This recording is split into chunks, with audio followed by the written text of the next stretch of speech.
Hello दोस्तों, मेरा नाम मोहम्मद इरफान है। स्वागत है आप सभी का एक बार फिर से हमारे अपने चैनल सेंट सीक्रेट्स में।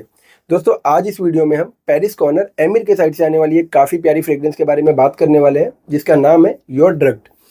ये क्लोन है किलियन के इंटॉक्सिकेटेड का। तो इस वीडियो में हम देखेंगे कि ये किस तरीके की फ्रेग्रेंस है, इसमें नोट्स क्या क्या यूज़ किए गए हैं और किलियन के इंटॉक्सिकेटेड को किस हद तक ये रेप्लिकेट करता है, दोनों में क्या सिमिलैरिटीज़ है एंड जिस प्राइस पॉइंट पे ये फ्रेग्रेंस आती है, क्या ये वर्थ बाइंग है।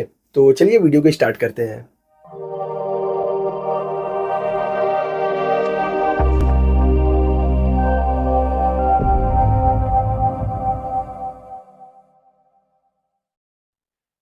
तो दोस्तों, इस फ्रेग्रेंस को मैंने 100 ml रिटेल बॉटल में परचेस किया था। काफ़ी प्यारी बॉटल है, इसकी पैकेजिंग भी काफ़ी ज़्यादा प्यारी थी। By the way, heavy metal cap है, प्लास्टिक की कोटिंग की हुई है एंड यहाँ पर इन्होंने पेरिस कॉर्नर की ब्रांडिंग कर रखी है। ये जो लटक रहा है, अगर आप लोगों को धागा लग रहा होगा तो ये धागा नहीं है, चैन है। वैसे इसकी कुछ ज़रूरत थी नहीं खास, बट फिर भी ठीक है। फ्रेग्रेंस के पहले नाम के बारे में हम लोग बात कर लेते हैं। फ्रेग्रेंस का नाम है योर ड्रग। तो ये क्लोन है किलियन के इंटॉक्सिकेटेड का एंड सेम डीएनए पे दोनों फ्रेग्रेंस बनी हुई है। अब कितनी क्लोज है, क्या डिफरेंसेस है, वर्थ बाइंग है कि नहीं, उसके बारे में हम बात करेंगे आगे। बट मुझे लगता है इन्होंने सिर्फ फ्रेग्रेंस को कॉपी नहीं किया है, नाम को भी काफ़ी हद तक, लाइक, अब ऐसे नहीं बोलूँगा कि सेम नाम को इन्होंने कुछ ट्विस्ट करने की कोशिश की है, बट हाँ, उसी एक डायरेक्शन में जाकर इन्होंने नाम रखने की कोशिश की है। जैसे किलियन की फ्रेग्रेंसेस 50 ml रिटेल बॉटल में ही आती है। बाय द वे, इसका नाम है इंटॉक्सिकेटेड। इसकी बात करूं तो इसका नाम है light my fire. By the way, दोनों अलग बॉटल है, अगर आप लोगों को लग रहा होगा सेम बॉटल दिखा रहा हूँ, बिकॉज इनकी जो फ्रेग्रेंसेस है सिर्फ दो पैकेजिंग में आती है। एक वो है और एक ये है, अल्कोहल ग्लास शेप में आता है। ये एंजल शेयर है। तो इनके नाम काफ़ी प्यारे हैं, angel share, Apple brandy, roses on ice. By the way, roses on ice पे मैं फुल रिव्यू बनाना चाहता हूँ, बट नीश फ्रेग्रेंस को कोई देखना नहीं चाहता है तो नहीं बनाता हूँ। अगर आप लोग देखना चाहते हैं रिव्यू तो प्लीज़ कमेंट में बताइए। तो जिस जिस लाइन में जाके इन्होंने नाम रखा हुआ है, काफ़ी ज़्यादा ऐसे लगता है कि इंस्पायर हैं ये लोग। एंड किलियन इंस्पायर है, मुझे लगता है जेम्स बॉन्ड से, बिकॉज उनकी सीरीज़ के जो नाम होते हैं, inspector, no time to die, तो उसी कैटेगरी में ये लोग भी अपनी फ्रेग्रेंसेस का नाम रखते हैं। यूनिक नाम है, यूनिक प्रेजेंटेशन है एंड ब्लेंड भी काफ़ी ज़्यादा यूनिक है। बैक टू द टॉपिक, इसके स्प्रेयर की हम लोग पहले बात करते हैं। काफ़ी प्यारा स्प्रेयर है, काफ़ी प्यारी खुशबू भी है। बाय द वे, 4 मंथ हो गए इस फ्रेग्रेंस को मुझे लेके एंड मैंने अब तक इसको काफ़ी अच्छी, लाइक 7 से 8 बार मैंने इसे वेयर किया हुआ है। तो इतना समझ में आ गया कि किस टाइप की ये फ्रेग्रेंस है। हाथ पे स्प्रे कर लेता हूँ पहले। एक बहुत अच्छी चीज़ जो है ना, आजकल जो मिडल ईस्टर्न कंपनीज में देखने को मिलता है हम लोगों को, कि पहले अरमा फजमल जो ये फ्रेग्रेंसेस आती थी, बिकॉज बहुत ज़्यादा पॉपुलर थे इंडिया में अरमाफ और अजमली, तो इनके मैंने इवोक यूज़ किया है। सिडेनिम जो पुराना आता था मैंने उसे यूज़ किया है। उसके अलावा और भी काफ़ी सारे लाइनअप है इनके। तो उसमें ना एक अल्कोहल ब्लास्ट देखने को मिलता था, बट अभी की फ्रेग्रेंसेस में ना ये सारी चीज़ें देखने को नहीं मिलती है। ऐसा लगता नहीं है कि आप कुछ चीप सिंथेटिक स्मेल कर रहे हो, लगता है कि हाँ, कुछ ढंग की फ्रेग्रेंस है जिसे आप स्मेल कर रहे हो। इसको स्प्रे करने के तुरंत बाद आप अगर अपनी नाक पे लगाएंगे तो डायरेक्ट आप फ्रेग्रेंस को स्मेल कर पाएंगे। इसके नोट्स जो है वो समझ में आएंगे आपको। नोट्स की बात करते हैं, इसमें सिनेमन का काफ़ी अच्छी तरीके से इस्तेमाल किया गया, नटमेग, कार्डिमम के साथ में और विस्की के साथ में। तो हाँ, ये एक अल्कोहल बेस्ड फ्रेग्रेंस है, बूजी फ्रेग्रेंस है। अब एक ये है जीवॉन्शे जेंटलमैन रिजर्व प्रीवे, बहुत ज़्यादा पॉपुलर हुआ था आज से 1-1.5 साल पहले। इसका क्लोन भी अल्बैत के साइड से आता है, वो भी काफ़ी ज़्यादा पॉपुलर हुआ था, जो कि वो एक्चुअल में इसका क्लोन है नहीं। आई थिंक मैंने फुल रिव्यू किया हुआ है उसके ऊपर, तो आप जाकर वीडियो देख सकते हैं। ये चॉकलेटी फ्रेग्रेंस है, इसमें अल्कोहल का इस्तेमाल तो है बट चॉकलेटी फ्रेग्रेंस है एंड इसमें लेदर का काफ़ी अच्छे से इस्तेमाल किया गया है। तो पोलोराइजिंग है, थोड़ी सी पोलोराइजिंग है, बहुत ज़्यादा आपको देखने को नहीं मिलेगी, बट हाँ ठीक है। अब ऑब्वियसली डिज़ाइनर फ्रेग्रेंस है, थोड़े से महंगे साइड पे है एंड यह है कि इसकी परफॉर्मेंस में है पंगा। तो ठीक है, कभी बात करेंगे इसके बारे में हम लोग। फिलहाल हम इस पे बात करते हैं आके। तो इसमें ऐसा है कि जो विस्की का नोट इसके अंदर आपको देखने को मिलता है सिनेमन के साथ में एंड कार्डिमम के साथ में, तो वो थोड़ा सा ना डोमिनेटिंग है, थोड़ा शार्प है। तो ये मैं बोलना चाहूँगा कि ये फ्रेग्रेंस पोलराइजिंग ज़रूर है, लाइक हर पर्सन को समझ में नहीं आएगी। तो ब्लाइंड बाय मैं बिल्कुल सजेस्ट नहीं करूँगा इसको कि आप ब्लाइंड बाय जाके करिए। इसके टॉप नोट में आप स्प्रे करते ही, आप जैसे ही अपने नाक पे फ्रेग्रेंस को लगाएंगे, आपको डायरेक्ट जो सिनेमन है उसका शार्प नोट देखने को मिलेगा। अगर आपने अपने घर में कभी, अगर पुलाव बनता है या आपने डायरेक्ट भी चाय में कभी डाला हो सिनेमन और उसको डायरेक्ट भी स्मेल किया हो, तो एक जो शार्प सी स्मेल होती है सिनेमन की, तो वो शार्प स्मेल आपको देखने को मिलेगी, जो कि कहीं से भी चीप नहीं लगती है। अब ये जो नोट है ना, ये विस्की के साथ में आपको देखने को मिलेगा, नटमेग कार्डिमम भी आपको देखने को मिलता है, हल्की सी स्वीटनेस आपको इसके अंदर देखने को मिलेगी, बट जो शार्प स्मेल है सिनेमन की, हल्के से वुडी एलिमेंट के साथ में हल्का सा वुडीनेस आपको इसके अंदर जरूर देखने को मिलेगा। अब ये फ्रेग्रेंस जो है काफ़ी ज़्यादा लीनियर है। जिन्हें नहीं पता है बता दूं कि इसमें बहुत ज़्यादा चेंजेस देखने को नहीं मिलेंगे, बहुत ज़्यादा ट्रांजिशन इसके अंदर नहीं है। ये ओपनिंग में जैसी रहती है, एंड में भी वैसी रहती है, बस इसमें दो नोट और हैं जो आते हैं अराउंड 40-45 मिनट के बाद आपको देखने को मिलेंगे। इसके अंदर इस्तेमाल किया गया वनीला का, एक हल्की सी स्वीटनेस आपको एक टाइम के बाद, जो सिनेमन की जो एक डोमिनेटिंग जिस तरीके से उसको डाला गया, जिस तरीके से वो फ्रेग्रेंस डोमिनेट करती है विस्की के साथ में मिलके, तो जब इसके अंदर वनीला की हल्की सी स्वीटनेस देखने को मिलेगी एंड कॉफ़ी का इस्तेमाल किया गया है इसके अंदर, तो ये फ्रेग्रेंस थोड़ी सी हल्की सी क्रीमी आपको महसूस होगी, बट बहुत ज़्यादा नहीं। अब जिस तरीके से इसके अंदर वनीला और कॉफ़ी का इस्तेमाल किया गया, कॉफ़ी बेस्ड फ्रेग्रेंस की अगर मैं आप लोगों से बात करूं, तो मेरे पास एक अवेक है एक्रो का, अंदर है बहुत ज़्यादा तो दिखा नहीं पाऊंगा, ये अमोर कैफ़े है, आप इसको देख लीजिए। अब इसमें भी कॉफ़ी का इस्तेमाल किया है, बट आप ये समझिए कि ये एक बेकरी शॉप की खुशबू है इसके अंदर। अगर आप कोई स्टारबक्स या कहीं पे जाते हैं, तो जिस तरीके से वहाँ का इन्वायरमेंट होता है, जिस तरीके से वहाँ की खुशबू होती है, कुकी की, कॉफ़ी की, ब्राउनी की, वो एक मिक्स सी खुशबू आती है ना, तो वो एक जो खुशबू है, वो उस तरीके की खुशबू आपको देखने को मिलेगी उस फ्रेग्रेंस में। वहीं पे अगर मैं इसकी बात करूँ, तो इसमें रोस्टेड ड्राई कॉफ़ी का इस्तेमाल किया गया है। ये बहुत ज़्यादा आपको स्वीटनेस नहीं देता है, एक कॉफ़ी का ड्राई। अब अवेक की बात करूँ तो हाँ, अवेक के अंदर आपको हल्का सा नुआंस देखने को मिलेगा इसी चीज़ का, बट अवेक जो है वो proper like coffee based fragrance है, तो उसके अंदर कॉफ़ी का नोट स्टार्ट टू एंड तक प्रोमिनेंट रहता है।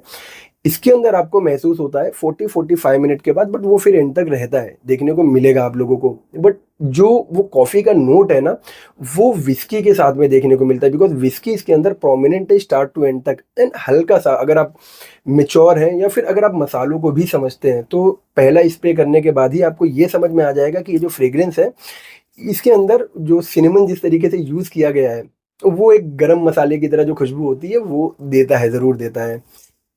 अभी भी देखिए, मैं स्मेल कर रहा हूँ तो इसके अंदर सिनेमन काफ़ी ज़्यादा शार्प है, बहुत ही लाउड है। ये अल्कोहल को भी डोमिनेट कर रहा है, जो विस्की का नोट है उसको भी डोमिनेट कर रहा है ये। लेकिन 40-45 मिनट के बाद ये जब सेटल होगा, थोड़ा सा वनीला का जो एक क्रीमीनेस, अब इसमें इन्होंने मेंशन नहीं किया है कि सीडार का इस्तेमाल किया है, बट लगता है कि हल्की सी एक वुडीनेस, हल्की सी एक मोसीनेस इसके अंदर देखने को मिलती है। एंड हल्की सी शुगरी फ्रेग्रेंस है, बहुत ही माइनर सी, लाइक 0.1% मैं बोलूँगा, 0.1%। अब वो वनीला की वजह से शायद आपको देखने को मिलती है, या शुगर का इस्तेमाल किया, नहीं पता है मुझे। सबसे बड़ा सवाल ये है कि ये फ्रेग्रेंस, सॉरी ये लाइट में फायर है, ये फ्रेग्रेंस एंड ये फ्रेग्रेंस कितने ज़्यादा क्लोज हैं एक दूसरे से। एक चीज़ बताऊंगा आपको, सुन के हैरानी ज़रूर होगी। देखिए, सेम डीएनए पे बनी हुई फ्रेग्रेंस है, आप इसे वेयर करेंगे तो कहीं ना कहीं रिमाइंड आपको कराएगी कि ये, अगर आपने इसको स्मेल किया है तो याद ज़रूर दिलाएगी ये फ्रेग्रेंस। बट ये टोबैको बेस है, इसके अंदर बेल्सिम फिर टोबैको, पचूली का काफ़ी अच्छे तरीके से इस्तेमाल किया गया है। इसमें विस्की का इस्तेमाल किया, इसमें विस्की का इस्तेमाल नहीं किया गया है, तो ये एक मेजर डिफरेंस है। तो डिफरेंसेस 60-40 का है, ये 40% ही क्लोज है। और आप ये समझिए कि बहुत सारे ऐसे नोट हैं इसके अंदर जो ड्राई डाउन में देखने को मिलेंगे। इसमें ट्रांजिशन काफ़ी स्मूथ है और देखने को मिलता है, बट ये लीनियर रहता है स्टार्ट टू एंड तक। तो ये समझिए बीच में कहीं ना कहीं आपको याद दिलाएगा कि आपने इंटॉक्सिकेटेड वेयर किया या उस टाइप की कोई फ्रेग्रेंस वेयर की हुई है। अब कार्डिमम सिनेमन जैसे इसमें इस्तेमाल किया गया इसके टॉप नोट में, वैसे इसमें भी आपको देखने को मिलता है, बट टोबैको के साथ में देखने को मिलेगा। एक हल्की सी वुडीनेस है इसके अंदर, मॉसीनेस है, बट काफ़ी प्यारी सी खुशबू है और हवा में बहुत अच्छे से घुलती हुई दिखाई पड़ती है फ्रेग्रेंस। इसके ड्राई डाउन में एक्चुअल में देखिए, डेट नाइट की अगर मैं बात करूं, डेट नाइट पे आप इसे भी वेयर कर सकते हैं, बट ये एक्चुअल में डेट नाइट फ्रेग्रेंस है, मेच्योर फ्रेग्रेंस है दोनों ही। तो आपको ये समझना पड़ेगा। इसके ड्राई डाउन में कुछ नोट्स ऐसे हैं जो मुझे काफ़ी ज़्यादा पसंद है। कैरेमल का इस्तेमाल किया है, शुगर का इस्तेमाल किया है, और इसके अंदर मोका का इस्तेमाल किया गया है। तो काफ़ी प्यारी, काफ़ी कोजी सी फ्रेग्रेंस बन जाती है एक पर्टिकुलर टाइम के बाद। एंड एक नोट ऐसा है कि जो मुझे बहुत ज़्यादा पसंद है इस फ्रेग्रेंस का, वो है मार्शमेलो का। तो काफ़ी प्यारी खुशबू है, एंड डेट नाइट के लिए काफ़ी अच्छा ऑप्शन है। बट सवाल ये है कि वर्थ बाइंग है क्या, और अगर लेना है तो दोनों में से कौन सी फ्रेग्रेंस लेनी चाहिए। ऑब्वियसली जो ओरिजिनल है वो ओरिजिनल ही रहेगी, बिकॉज ऑफ एक जो फ्रेग्रेंस मैन्युफैक्चर होते हैं या जो डिज़ाइनर्स होते हैं, वो एक फ्रेग्रेंस को काफ़ी टाइम लेके बनाते हैं। एक ब्लेंड को बनने में काफ़ी ज़्यादा टाइम लगता है, तो उसके बाद कुछ फ्रेग्रेंस हमारे सामने निकल के आती है, एंड वो एक तरीके का आर्ट होता है। तो वही चीज़ इसमें भी है। अगर आप फ्रेग्रेंस को समझना चाहते हैं इन डेप्थ, और एक्चुअल में आप जानना चाहते हैं कि इंटॉक्सिकेटेड कैसे स्मेल करता है, तो आप इसकी तरफ जा सकते हैं। अदरवाइज इसकी परफॉर्मेंस जो है ना, इसकी बहुत मतलब किलियन की एक्चुअली ऑलमोस्ट 85% फ्रेग्रेंसेस की परफॉर्मेंस बहुत ज़्यादा वीक है। रोजेज ऑन आइस 2-2.5 घंटे में गायब हो जाता है। एप्पल ब्रांडी 4 से 5 घंटे में गायब हो जाता है। एंजल शेड चलता है। स्टेप टू हेवन मेरे पास है, वो भी ठीक ठाक है। बहुत लाउड प्रोजेक्शन इनका देखने को नहीं मिलता है। लाइट माई फायर में ऊद नहीं पता है, बट मुझे हल्का सा ऊद देखने को मिलता है। अगर ऊद अब ठीक है, कभी बात करेंगे उसके बारे में डिटेल में, तब मैं बताऊंगा आपको। फिलहाल इसकी बात करें तो परफॉर्मेंस में ये फ्रेग्रेंस बहुत ज़्यादा मार खाती है कंपेयर टू दिस। ये 18,500 के आसपास आती है। अगर कोई एक फ्रेग्रेंस रखना है तो आप इसको रख सकते हो आंख बंद करके, समझ के। बाय द वे, ऐसे नहीं कि आप आंख बंद करके मतलब है ब्लाइंड बाय कर लो। आप समझ के आप इसकी तरफ जा सकते हो, बिकॉज ऑफ ये वैल्यू फॉर मनी है। बट इसकी बात करूंगा तो हाँ, आप फ्रेग्रेंस के लिए आप इस फ्रेग्रेंस को बाय कर सकते हो। बट वैसे मुझे नहीं लगता है कि कोई लॉजिक बनता है, बिकॉज 18-19 हज़ार रुपये आप खर्चा कर रहे हो एक 50 ml की बॉटल के लिए, और उसमें भी आपको प्रोजेक्शन परफॉर्मेंस देखने को नहीं मिल रहा है। इसकी बात करूंगा, ये काफ़ी ज़्यादा लाउड है। अब लाउड मतलब बीस्ट मोड नहीं है, बट अच्छी फ्रेग्रेंस है। स्प्रे करता हूँ, 3 स्प्रे किया है मैंने, रूम भर गया है, स्मेल आना स्टार्ट हो गई है। तो स्प्रेयर काफ़ी अच्छा है, खुशबू काफ़ी ज़्यादा प्यारी है।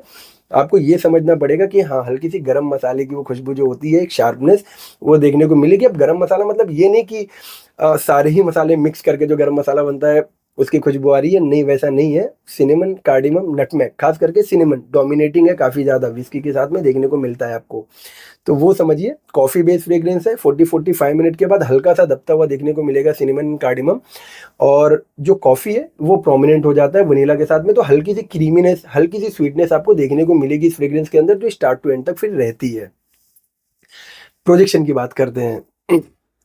यहाँ पर मैं काफ़ी ज़्यादा इम्प्रेस हुआ था, बिकॉज ऑफ इसका प्रोजेक्शन 2 से ढाई 3 घंटे तक आपको देखने को मिलेगा। बट स्प्रेज आपको थोड़े ठीक से करने होंगे। 6 से 8-10 स्प्रे तक आपको जाना पड़ेगा इस फ्रेग्रेंस को लेके। 10 तो ज़्यादा बोल दिया मैंने, 6 से 8 स्प्रेज आपको लेके जाना पड़ेगा इस फ्रेग्रेंस को। लॉन्जिविटी 7 से 8 घंटे, 10 घंटे तक कपड़ों पे है, एंड काफ़ी अच्छा बबल बनाता है। लाइक आप किसी को क्रॉस करोगे तो फ्रेग्रेंस रुकेगी, लोगों को पता चलेगा कि आपने कोई अच्छी सी फ्रेग्रेंस वेयर की हुई है। तो ये एक चीज़ इसकी मुझे बहुत ज़्यादा अच्छी लगती है। एंड प्राइस की बात करूँ तो 1800-2000 में मैंने इस फ्रेग्रेंस को परचेस किया था। तो ऐसा है कि हाँ, ये महंगा स्मेल करता है। ये थोड़ा सा, जो हम नीश फ्रेग्रेंस की बात करते हैं, कुछ यूनिक ब्लेंड, कुछ नया ब्लेंड, तो ये वो प्रोवाइड करता है। ये फ्रेग्रेंस वो चीज़ प्रोवाइड करती है हमको।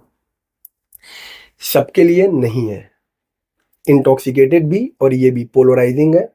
समझना पड़ेगा आपको पहले। अब समझने की बात ऐसी है कि अब 16-18 साल में भी अगर आपको फ्रेग्रेंस समझ में आ जाती है तो आप वेयर करो। अदरवाइज थोड़ी सी मिच्योर फ्रेग्रेंस है तो आप ये समझिए कि 30-35 साल या उसके ऊपर है, एटलीस्ट 30 साल के ऊपर है, तो जाके ये फ्रेग्रेंस को आप बहुत अच्छे से एंजॉय कर पाएंगे। नॉर्मली 24-25 में भी आप इस फ्रेग्रेंस को समझ पाएंगे, बट थोड़ी सी मिच्योर लगती है। अब ये मेरा पर्सनल ओपिनियन है।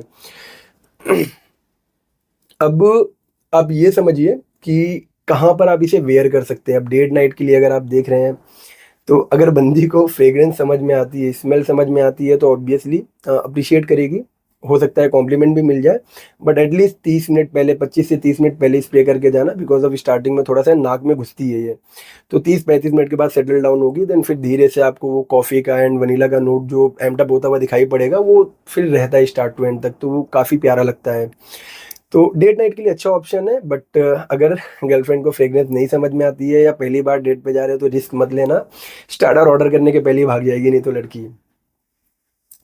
विंटर फ्रेग्रेंस है, आप समर में नहीं वेयर कर सकते हो, खास करके मुंबई दिल्ली जैसी जो गर्मी है वो एक्चुअली बर्दाश्त करने वाली नहीं होती है। अगर आपने वेयर कर लिया दोपहर में तो बाकी लोग दौड़ा के मारेंगे, वो तो अलग है, एंड खुद को भी चप्पल से मारने का मन करेगा, तो ये उस टाइप की फ्रेग्रेंस है, समझना इस चीज़ को आपको। तो इवनिंग टाइम में ठीक है, अगर मूवी जा रहे हो, डिनर पे जा रहे हो, कार है, एसी चल रही है, तो वैसे टाइम के लिए इस फ्रेग्रेंस को आप कंसीडर कर सकते हो। बट गर्मी में फिर भी बोलूँगा 3-4 स्प्रे, 5 स्प्रे से ज़्यादा नहीं जाना है। इवनिंग टाइम के लिए ठीक है, बट नून में तो बिल्कुल ही नहीं। विंटर के लिए एक बहुत अच्छा ऑप्शन है, मतलब बहुत अच्छा ऑप्शन है, आप इसको सिग्नेचर सेंट बना के घूमो, लोग स्मेल करेंगे, लोग पूछेंगे एक्चुअली। एक होता है ना कि कुछ फ्रेग्रेंस ऐसी होती है जो स्टार्टिंग में स्मेल करने के बाद समझ में नहीं आती है, लोग कंफ्यूज रहते हैं कि क्या ही वेयर किया है बंदे ने, लेकिन थोड़ा सा आगे जाने के बाद समझ में आता है कुछ अच्छी स्मेल आ रही थी, कुछ क्योंकि नहीं किया ऐसी फ्रेग्रेंस स्मेल किसी ने, तो उस टाइप का ब्लेंड ये देखने को मिलता है। तो ये क्वालिटी है। अब डिफरेंसेस मैंने आप लोगों को बता दिया है कि किलियन के इंटॉक्सिकेटेड में एंड इसमें 60-40 का डिफरेंस है, बट वैल्यू फॉर मनी की अगर बात करूं तो ये फ्रेग्रेंस वैल्यू प्रोवाइड करता है। अब ये थोड़ी सी स्वीट है, इसके अंदर भी देखो टोबैको का जिस तरीके से यूज़ किया गया है, ये भी थोड़ी सी पोलराइजिंग है। अब ये नहीं है कि ये आप बाय कर सकते हो, लाइक ये आप कभी भी कहीं पे भी वेयर कर सकते हो, नहीं, बिकॉज इसमें पचूली का इस्तेमाल किया गया है, बेल्सिम फिर का इस्तेमाल किया गया है, तो स्वीट नोट आपको लास्ट में एकदम एंड में देखने को मिलेंगे, बट वही सिनेमन, कार्डिमम, ये सारे नोट्स आपको इसमें भी देखने को मिलते हैं, इसके टॉप नोट में टोबैको के साथ में। तो ये स्टार्टिंग में थोड़ा ज़्यादा डोमिनेटिंग लगती है। फ़र्क इतना है कि लाइट है, माइल्ड है, तो इतना ज़्यादा समझ में नहीं आता है, तो ठीक है, आप इसे इग्नोर कर सकते हो मेरी तरह। लिया हुआ है, 1-2 बार वेयर किया, ज़्यादा वेयर नहीं किया मैंने उसको। एंड इसकी बात करूँ तो इसको अच्छा खासा मैंने यूज़ किया हुआ है, तो ये मेरा पर्सनल एक्सपीरियंस है कि आप अगर फ्रेग्रेंस को समझो, कहीं से डीकेंट मिल जाता है, कहीं पे जाके आप ट्राई करते हो, कहीं पे स्मेल किया हुआ है या करना चाहते हो, कर लो, पहले समझ लो, एंड देन ठीक है, आप बाय कर सकते हो अगर पसंद आती है तो। तो ये है your drug, emir Paris corner के साइड से।